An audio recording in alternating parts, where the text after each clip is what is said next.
আসসালামু আলাইকুম এভরিওয়ান। নাদিয়ার রান্নাঘরে সবাইকে স্বাগতম জানাচ্ছি। আশা করছি সবাই ভালো আছেন। আজকে আমি আপনাদের সাথে শেয়ার করব খুবই সহজ একটি রেসিপি, সবজি দিয়ে মুগ ডালের ঘন্ট। এখন যেহেতু গরমকাল সেহেতু এখন প্রচুর পরিমাণে সবজি পাওয়া যায়, তো এই সবজি দিয়ে কিন্তু আপনারা চাইলে মুগ ডালের ঘন্ট তৈরি করে নিতে পারেন। এই মুগ ডালের ঘন্ট তো রুটি কিংবা পরোটার সাথে কিন্তু খুবই ভালো লাগে। আশা করছি আপনাদের ভালো লাগবে। মুগ ডালের ঘন্ট করার জন্য আমি এখানে কিছু পরিমাণ সবজি কেটে নিয়েছি। প্রথমেই বরবটি হাফ কাপ, জালি কুমড়া হাফ কাপ, কাঁচকলা হাফ কাপ, আলু হাফ কাপ, মিষ্টি কুমড়া হাফ কাপ, পেঁপে হাফ কাপ। আমি আমার হাতের কাছে যে ধরনের সবজি পেয়েছি সেগুলো দিয়ে সবজিটা তৈরি করছি, তবে আপনারা চাইলে অন্য যে কোনো সবজি দিয়ে তৈরি করে নিতে পারেন। 1/4 কাপ পরিমাণ পেঁয়াজ কুচি, 7 থেকে 8টি কাঁচামরিচ, 2টি পাকা টমেটো কুচি, 1 কাপ পরিমাণ মুগ ডাল, 1 টেবিল চামচ পরিমাণ আদা রসুন বাটা, হাফ চা চামচ করে রয়েছে সব গুঁড়া মশলা, হলুদের গুঁড়া, মরিচের গুঁড়া, ধনিয়া গুঁড়া এবং জিরা গুঁড়া। আমি মুগ ডালটা আগে ভেজে নিয়েছি। এইসব উপকরণ লাগছে আমার মুগ ডালের ঘন্ট তৈরি করার জন্য। প্রথমে একটি প্যানে আমি মুগ ডালগুলো খুব ভালোভাবে ধুয়ে নিয়ে দিয়ে দিয়েছি। এরপর সব সবজিগুলো এখানে অ্যাড করে দিচ্ছি। আপনারা চাইলে অন্য যে কোনো সবজি দিয়েও কিন্তু এই মুগ ডালের ঘন্ট তৈরি করতে পারেন। তারপর একে একে সব মশলাগুলো অ্যাড করে দিচ্ছি। আদা রসুন বাটা, হলুদ, মরিচ, ধনিয়া এবং জিরা গুঁড়া দিয়ে দিচ্ছি। স্বাদমতো লবণও অ্যাড করে দিচ্ছি। এরপর কাঁচামরিচ, পেঁয়াজ এবং টমেটো কুচিগুলো দিয়ে দিচ্ছি। 2 টেবিল চামচ পরিমাণ রান্নার রেগুলার সয়াবিন তেলও দিয়ে দিচ্ছি।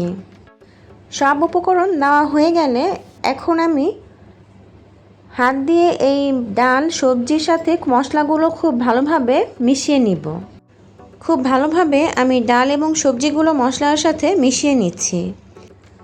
মেশানো হয়ে গেলে আমি এখানে 2 কাপ পরিমাণ পানি অ্যাড করে দিয়েছি, তবে পানির পরিমাণটা কম বেশি করে নিতে পারেন। ঢাকনা দিয়ে অপেক্ষা করছি ফুটে আসা পর্যন্ত। কিছুক্ষণ পর ঢাকনা খুলে দেখে নিচ্ছি সব কিছু ফুটে উঠেছে। এখন আমি খুব ভালোভাবে নেড়েচেড়ে সব কিছু সুন্দরভাবে মিশিয়ে নিচ্ছি। পানির পরিমাণটা আপনারা কম বেশি করে দিতে পারেন। সবজি থেকে যেহেতু পানি বের হবে সেহেতু আমি এখানে 2 কাপ পরিমাণ পানি অ্যাড করে দিয়েছি। এই পানির মধ্যেই সবজি এবং ডালগুলো খুব ভালোভাবে সিদ্ধ হয়ে যাবে। দেখতেই পাচ্ছেন সবজি থেকে কিন্তু বেশ কিছুটা পরিমাণ পানি বের হয়ে গিয়েছে। এখন চুলার আঁচটা মিডিয়াম টু লোতে রেখে এই সবজি এবং ডালগুলো খুব ভালোভাবে সিদ্ধ করে নিতে হবে। আপনারা চাইলে এখানে কিছুটা পরিমাণ পানি অ্যাড করে দিতে পারেন, কিন্তু আমার মনে হচ্ছে পানি আর অ্যাড করতে হবে না। ওই পানির মধ্যে কিন্তু সবজি এবং ডালগুলো খুব ভালোভাবে সিদ্ধ হয়ে গিয়েছে। আপনারা দেখে নিশ্চয়ই বুঝতে পারছেন ডাল এবং সবজি খুব সুন্দরভাবে সিদ্ধ হয়ে গিয়েছে। সবজি রান্না করা হয়ে গেলে এখন অন্য একটি প্যানে আমি 3 টেবিল চামচ পরিমাণ রান্নার রেগুলার সয়াবিন তেল দিয়ে তাতে 2টি শুকনো মরিচ দিয়ে দিয়েছি হালকা ফোড়নের জন্য। তারপর এতে 2 টেবিল চামচ পরিমাণ রসুন কুচি এবং 3 টেবিল চামচ পরিমাণ পেঁয়াজ কুচি দিয়ে দিয়েছি। পেঁয়াজ রসুন একটু হালকা বাদামি করে ভেজে নিচ্ছি। ভাজা হয়ে গেলে আমি এগুলো সবজির সাথে মিশিয়ে নিচ্ছি। এই ফোড়ন দিলে সবজিটা খেতে কিন্তু বেশ ভালো লাগে।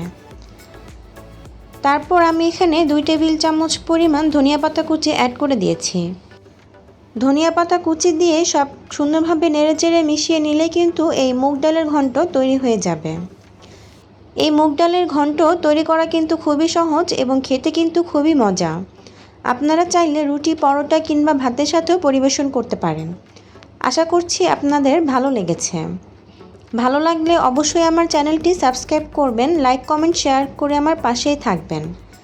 ভালো থাকবেন সবাই। পরবর্তী আরও একটি রেসিপি দেখার আমন্ত্রণ জানিয়ে আজকে এখানেই বিদায় নিচ্ছি। আল্লাহ হাফেজ।